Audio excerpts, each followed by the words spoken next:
Добро утро и од мене, и како што најави колегата Ордановски, наша гостинка е Иванка Апостолова Баскар и ќе зборуваме за театарот. Таа е универзитетска професорка, раководителка на Интернационалниот театарски институт, Македонскиот центар, да. Македонскиот центар, продуцентка, театарска, културен деец и така натаму.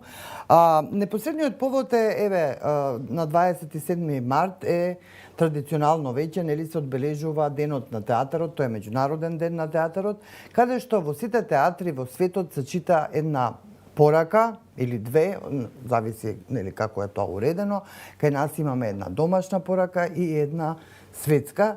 Годинава автори на тие пораки се Ана Стојановска, театрологот од Македонија, и Питер Селерс, познатиот режисер и актер. Иванка, дали имате податоци, вие ги организирате овие пораки, ова одбележување на Светскиот ден на театарот, дали имате податоци во колку театри во Македонија ќе се играат представи во недела и ќе се прочитаат, ќе има некоја програма пригодна? Да. Јас, да речеме, никогаш не го знам точниот број, меѓутоа систематски ги праќаме пораките до сите театри, до независниот сектор активен во театар, и на самиот ден добиваме информации кои што ги репостираме на нашите страни. Така да во принцип секој си го одбележува на свој начин, дали има по две представи или по една е прашање на одлука и година. Имаме по-интензивна соработка со МНТ Скопје и знаеме дека и они почнаа, што е многу добро и добре дојдено, да прават видеочитања со актери кои што биле, како се вика, автори на пораката, меѓутоа не сме правеле видеоснимки на времето со нив, бидејќи некои работи се сменија за време на ковид. Така. Сега повеќе видеоснимките ја играат на улога на живиот настап. Точно, и морам да кажам дека сето тоа е контрадикторно, меѓутоа плусот е бидејќи можеме многу успешно и брзо интернационално да ги дистрибуираме сите референци од тој тип што се поврзани со нашата програма и активности. Сега, мене ми е многу интересна пораката на Стојановска, театролог, наш професорка, која што вели: живееме предизвик од време, живееме изместено од координатите на општото добро, но и од координатите на личните достигнувања. Не само пандемијата, туку и промените во светот, животот дома придонесе и на театарот да му се измести комоцијата. Како и секогаш, кога имало вакви разбурбатени времења, театарот се обидува да се снајде. Театарот е пиреј. Преживува се и треба да се снајде. И многу интересно што поентата на низината порака е дека театарот треба да се снајде, а одговорноста за тоа снаоѓање таа ја бара од театарските дејци. Точно.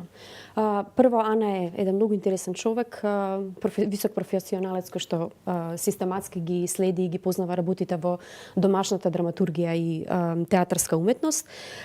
Незината порака кореспондира не само со светските случувања, посебно со македонските овакво контексти и местото на театарот, така да јас сметам дека сето тоа треба позитивно да се прочита и да се примени од страна на новите генерации кои што сакаат активно да работат во театар.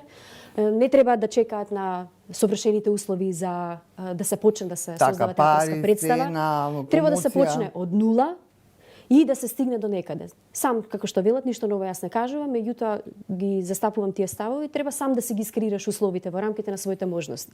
Се разбира дека радикално нискобуџетни услови не се долго одржливи, меѓутоа тие треба да те однесат како креатор, како уметник, да ти го отворат следниот стадиум, односно следната фаза на професионално создавање. Сега начуваме малку и прашања поврзани со локалните културни политики кои што треба тоа да го возможуваат, нели? Дали го возможуваат? Па јас не можам да ги сватам политичарите кога конечно ќе ги одлучат и кога конечно ќе ги применуваме како што треба тие политики со цел да ни се помогне. И некој, како се вика, да го наблюдува заедно со нас процесот на развој и да детектираме заедно што функционираат културните политики, што не функционира, каде да се смени. Меѓутоа, знаете како, не може некој кој што работи 15 години да е третиран исто со некој што вчера се појавува, знаете. Мислам, тоа ги збунува луѓето, никој не знае каде ти е местото. Јас мислам дека тие работи, културните политики ги многу повеќе, како се вика, успеваат да ги во одредени држави да ги средат, но помалку културните политики да се мешаат во темите, знаете, да не се инсистира премногу на дека уметноста пред се е социјално ангажирано подрачје. Таа е, меѓутоа доколку не се форсира во таа насока, знаете.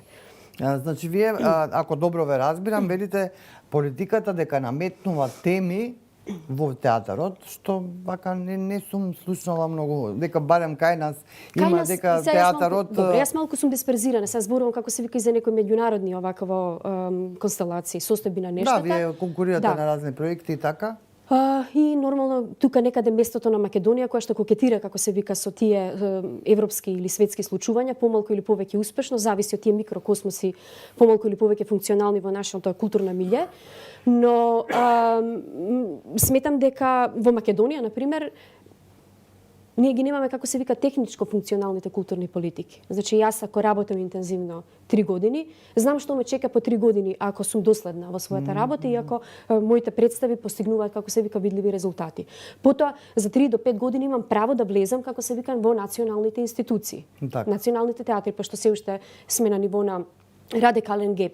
Само национални театри некаков полуимпровизиран независен сектор, кој што како се вика зависи од добрата волја на културните домови, на домовите на култура, кој што нели во рамките на своите можности можат почесто или поретко да ти излезат во пресред со простор за работа, така?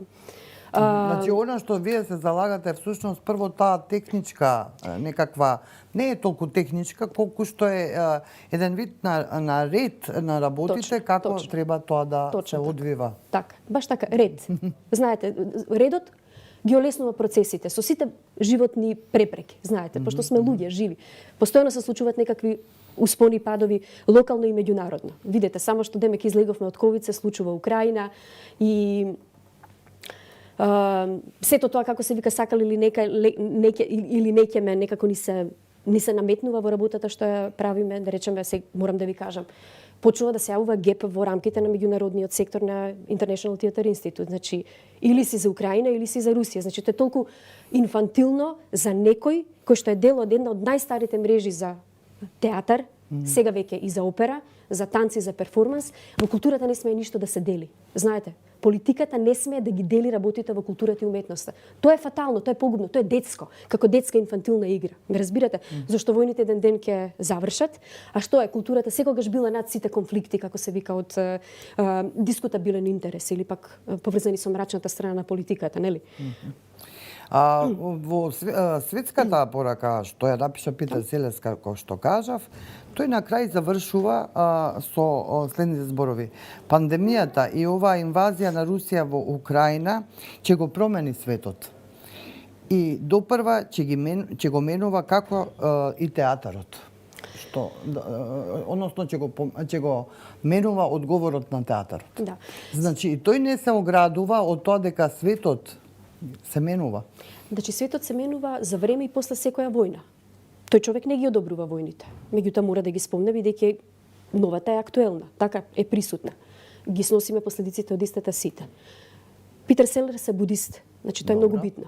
Значи се низ призма на будизам работи. Тој вика, ни една војна, ни една апокалипса, ни еден крај на светот нема да го истрби човештвото. Човештвото ќе остане живо, ќе остане флексибилно и треба да научи милион работи кои што мора да ги научи за да ги подобри работите во секојдневниот живот и за идните генерации. Добро, ние сме далеку од тоа да ги гледаме на така глобално ниво, но добро поентиравте дека кај нас треба малку ред да се воведе. Иако не се согласувам со тоа што велите дека темите ги наметнува политиката во театарот, бидејќи политиката не е заинтересирана за театарот баш премногу.